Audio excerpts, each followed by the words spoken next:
welcome to Independent Sources. I'm Vianora Vinca. It's been nearly 2 months since the Democratic and Republican conventions, and it's 2 weeks before the presidential election. As we get closer to choosing the new president, have the candidates come any closer to addressing the key issues of importance to ethnic and immigrant communities?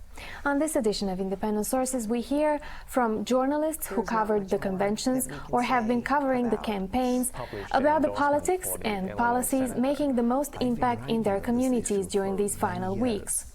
Independent Sources co-host Garry Pierre-Pierre talks with editor Tony Best about some unusual political moves made by Caribbean heads of state. And we profile the BrasilianS, a newspaper that promotes the culture of the South American country. But first, with me to discuss some key issues for ethnic communities as we count down to the election are three journalists. Sharon Toomer of blackandbrownnews.com, a website focusing on African, American and Latino issues. Andrzej Dobrowolski, news editor for Nowy, Dziennik, a Polish language daily. And Ka Chan, communications director for the New York Community Media Alliance, an association of community media organizations. Welcome. Thank you. Thank you for having us. Sharon, I'd like to start with you, and we've talked right after the conventions, when you came back from the conventions, and you told us then that the candidates have not addressed certain issues that you hoped them to address. Monitoring the election coverage since then, have the candidates addressed those issues?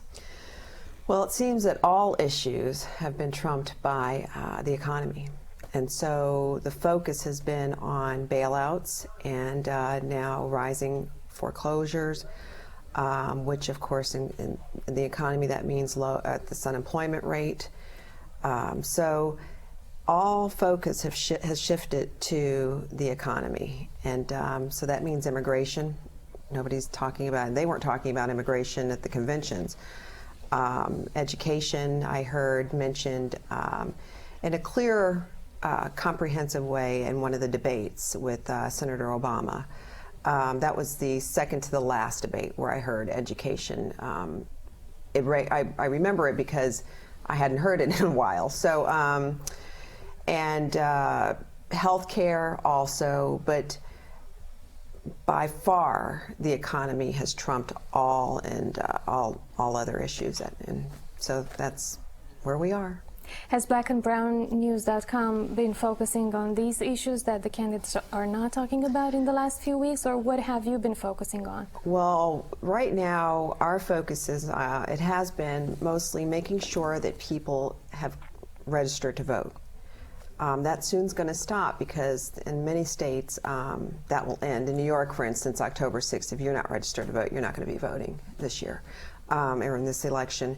And now it's getting people to this is a tight race still. I really would not pay attention to polls and just make sure that people get out there and vote whoever their candidate is.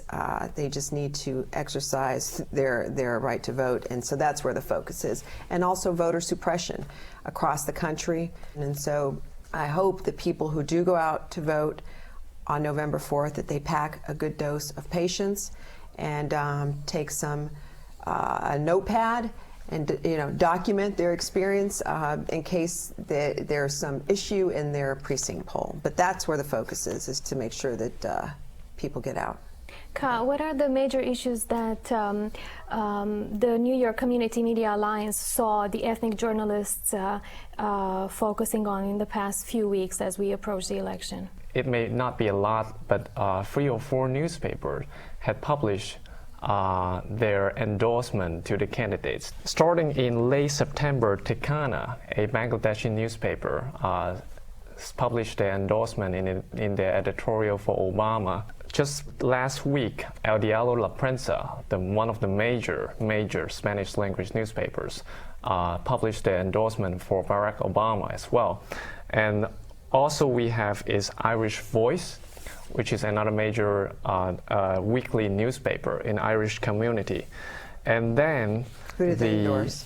Also for Barack Obama. And then African Sun Times also published the endorsement for the Illinois senator. Have you noticed any endorsements for McCain? Actually, at this point, no. Not that many ethnic and community newspapers show their good words to Senator McCain at this point. So I wouldn't say that's a no. There will never be any endorsement in the coming weeks from this newspaper for McCain, but I don't see that high a possibility. And aside from the issue of the economy, have the ethnic papers been focusing on particular issues other than the endorsements? Actually, especially the financial meltdown is definitely a main focus. In the past couple of weeks, I would say even other stories will be spinned out of that major theme. So it's like an umbrella. So, Andrzej, has Nowy Dziennik endorsed any candidate? We haven't endorsed anybody because this time I think that for our paper, for our community, is even much more important to be engaged in the political process. We try to stimulate people to vote because unfortunately they don't vote as a community, even if some people as individuals go for voting. We are not perceived as a very strong community, a community engaged in the political life. And what is characteristical for our community is this, that people demonstrate excitement when it comes to election in Poland, either presidential election or election for our parliament. We don't see it during this period of time when election in America is so important, and we would like to break this pattern. We would like people to go to vote, to register, and I have to tell you that we succeed to some extent this year. I've been writing on this issue for many years, and in this year it had the first time the Polish-American Congress in New York decided to organize people to carry out special events, special actions, encouraging people for registration. They were able to register about 600 people, which is only the first step. We still have a very long way to achieve our goal, but it is encouraging, it is positive development. Let me talk to you about a poll that was done among 8 countries and published by the Associated Press, where Poland came out with the highest support for McCain out of these 8 countries, although granted Obama was still winning in that poll by 2 digits. Why do you think Poland came in first in its support for McCain? Poland traditionally have very bad relations before with the Soviet Union and right now with Russia. And since Mr. McCain demonstrated that he will be very tough dealing with either President Medvedev or Premier Putin, it might be a reason that Polish people supported him in Poland to the higher extent. Is there a sense in the Polish-American community here that the community would lean towards McCain based on the same reason? I don't think so. You know, I cannot provide you with scientific data because we don't have research, but according to our editors who talked to people, who published some results of these conversations, people are divided as Americans. You know, some people will vote for Mr. Obama, some people will vote for McCain. It is the same in our office. Some editors, you know, are pro-Obama and the other pro McCain. We'll have to take a break and we'll be right back. Every time trees are destroyed to make paper, we lose something that can't be replaced. You have the power to stop this. Insist that the paper you buy is tree-free. Insist on. Help us win the paper campaign. Welcome back. I'm talking with Sharon Toomer of blackandbrownnews.com, Andrzej Dobrowolski of Nowy Dziennik, and Ka Chan of the New York Community Media Alliance.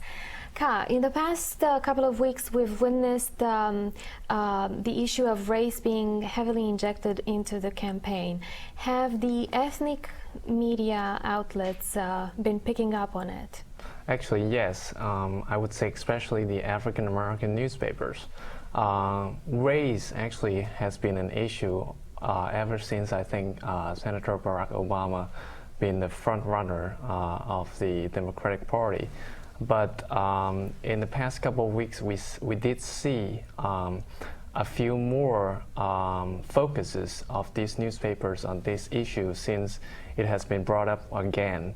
But many of the times, I would say these newspapers tend to reiterate what the mainstream has already been said.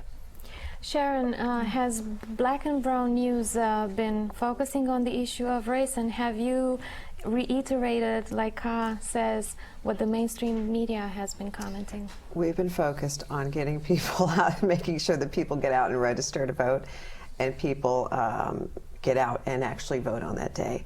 There's not much more that we can say about what's been happening in terms of the high-pitched racial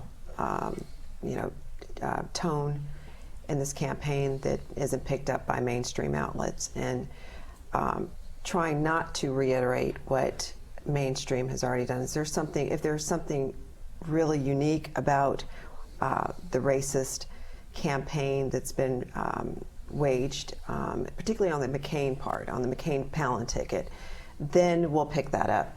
But it is there's nothing different other than it's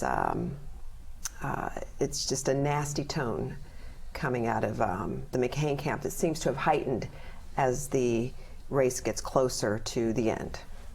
A few days ago, former Secretary of State Colin Powell endorsed Barack Obama. How significant is this endorsement, you think?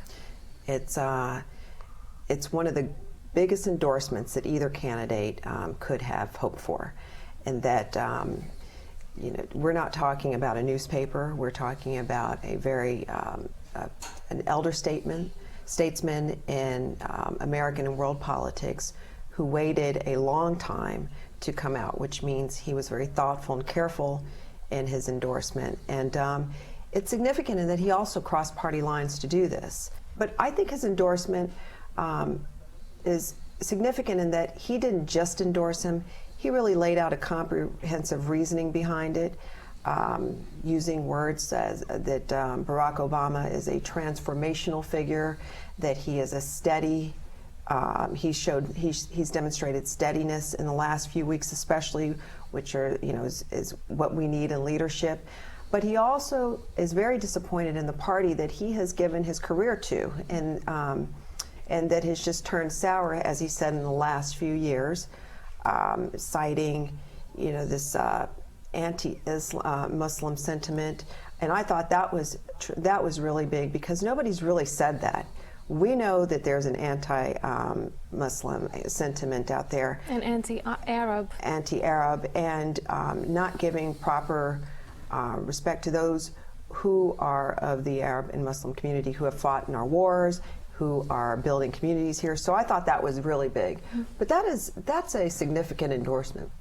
Definitely. Do you believe that this election will be affected by the so-called Bradley effect, where people tell pollsters that they may vote for a black candidate, but when they're alone in their voting booths, they will in fact not vote for a black president? I do think that there will be an element of people who are just not going to vote for Senator Obama. The Bradley effect did happen, I think it was late 70s. It happened in one state. That was one state. Since then, we've had Governor Wilder of Virginia. We've had Governor Deval Patrick of Massachusetts. We've had a number of black elected officials in local races that are representing majority or white communities. So to the extent that we are referring to the Bradley effect of 20 some odd years ago in one state, I think it's a different time. I do. Tipping the scale. But that doesn't mean that there'll be some that will not vote for him because of In primaries, it didn't happen.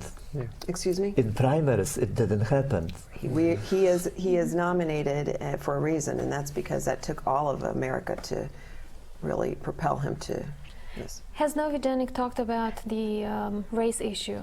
You know, for us, it is not a very important issue. We didn't have any problems in the Polish community.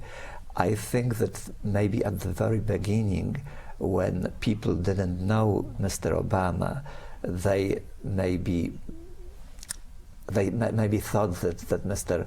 McCain would be a better president of the United States. Based on, but right now, based on what? They knew him better because he has been in the Senate for many, many years. He was engaged in passing immigration reform, which was very important. So Well, he people, did it. no, it didn't. You know, it didn't happen. But he was engaged, and he had to give up because of his party, first of all.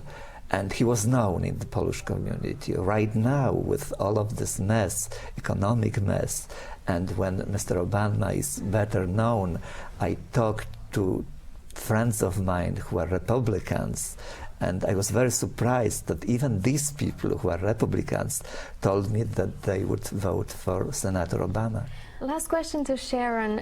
We've heard so much talk about the middle class, but there's been virtually no talk about the poor, and 55% of this country are considered working class. What do you make of that? I just don't see how that's possible, that in an entire election season, after John Edwards was out of the race, there's no more talk about the poor. He's really the one who championed that platform.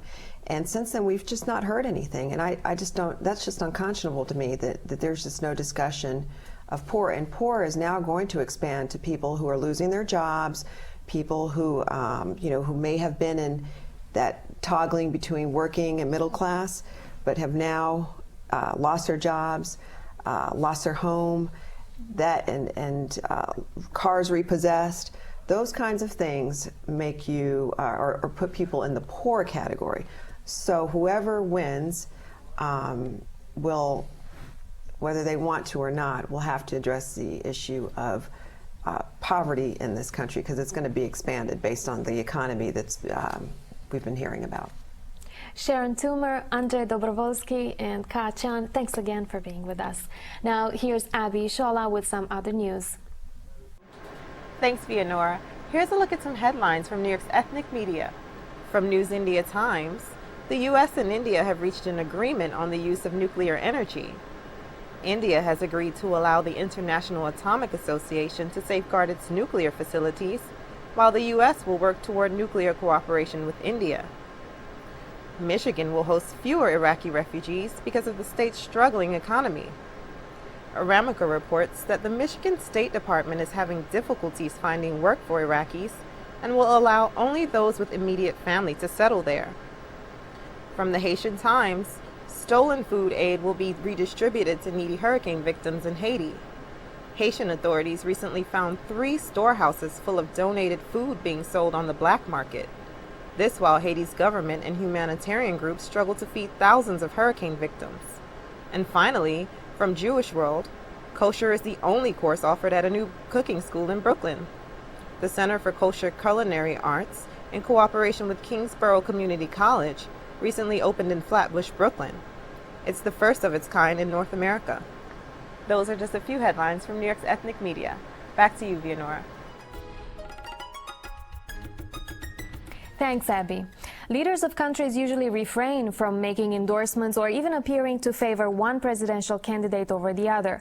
But some Caribbean heads of state are going against that protocol and supporting Barack Obama. This despite the support the region has received from past Republican administrations. Garry Pierre-Pierre sat down with CaribNews senior editor Tony Best to talk about why these leaders are following their hearts, if not their heads. Tony, recently you had an article in the CaribNews called Caribbean Leaders for Obama, Getting Off the Political Fence as U.S. Presidential Election Nears. Tell us about that. What has happened at different times, the political leaders have found it necessary, either from a vote-getting standpoint or reflecting their own political ideology or political feelings, to say, look, in this particular election, it is different. It's the first time that you have a black person heading the ticket of a major party. These comments were made during separate interviews. Tell us about that. How did you gather the information for this one article? When the Democratic Labour Party, which is the ruling party in Barbados, was starting its political campaign around the 3rd of January, at the opening of the campaign, the person who's now the Prime Minister, he got up and he said at the campaign rally that just before he left home, he was watching American television. And he saw the part of the debate about Obama as a black person running. And as he was driving, coming to the rally, he began to reflect on his own position, given the fact that he is, his mother is white and his father is black. And he ran into some of the same problems, ethnic problems, with people who felt, the whites who felt that he was not white enough, and the blacks who felt that he was not black enough. So he said he identified things. He came here in June on his way to China, and he was at CaribNews, an editorial board meeting, and he repeated that statement. That's David Thompson. Yes. David Thompson. Also in June, there was a Caribbean Leaders Summit in New York, and the president of Guyana, Dr. Bharat Jagdeo, who is East Indian, and by definition is a person of color, he got up at a rally, at a town hall meeting at York College in Queens, and he made his statements that he prefaced his remarks by saying, I'm not interfering in the internal affairs of the United States, but it would be a good thing to see a person of color in the White House, or words to that effect. The third statement came from Dr. Ralph Gonzalez, the Prime Minister of St. Vincent and the Grenadines. He said basically, I am not interfering in the political affairs of the United States, but I admire Obama. He said the news media in this country has not picked up on the dynamism of his political thought, and in essence that he will be good for America. Is the feeling reflecting more than these three leaders, or is this overwhelmingly the feelings of the Caribbean leaders? My feeling is that they reflect the opinion of most of the leaders. They're the ones who feel comfortable enough to come out and say, this is my position. What makes them think that Obama will give him a better deal? I think that a lot of it is ethnicity, because many of these countries, they have offshore financial services sectors.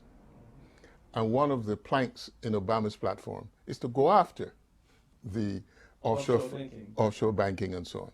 And he actually supports a bill that is before the Senate that names some of these countries, including Barbados, including the Bahamas. They have met with his staff to talk about it, but his staff is adamant that this is a plank on the platform. So they still feel that given what has happened these past 8 years and the sentiments as expressed by their nationals who live in the United States, that it is politically correct for them to make these kinds of statements. We'll be right back. You promised me the world. Is this what you had in mind? Help EarthShare and its members restore balance to the world. Visit earthshare.org and see what you can do. EarthShare, one environment, one simple way to care for it.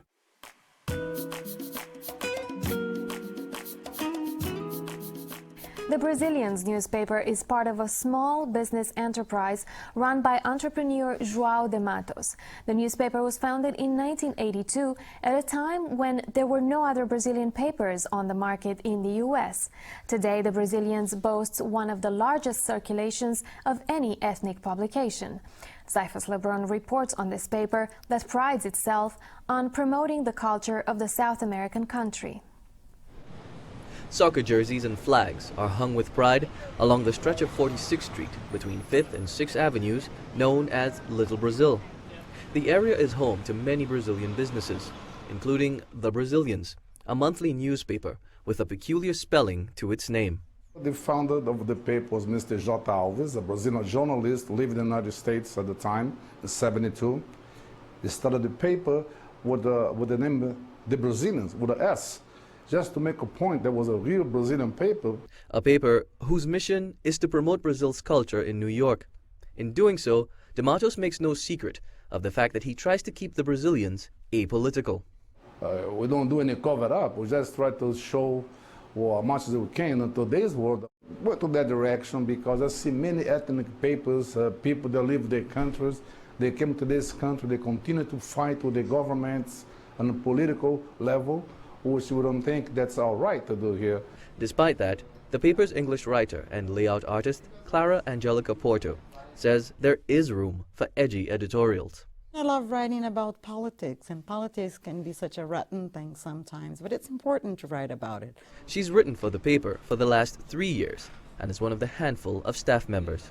I have 6 people working here full-time. I have my editor, Gilberto Mendes, that's been with me for 20 years, and I trust him with everything.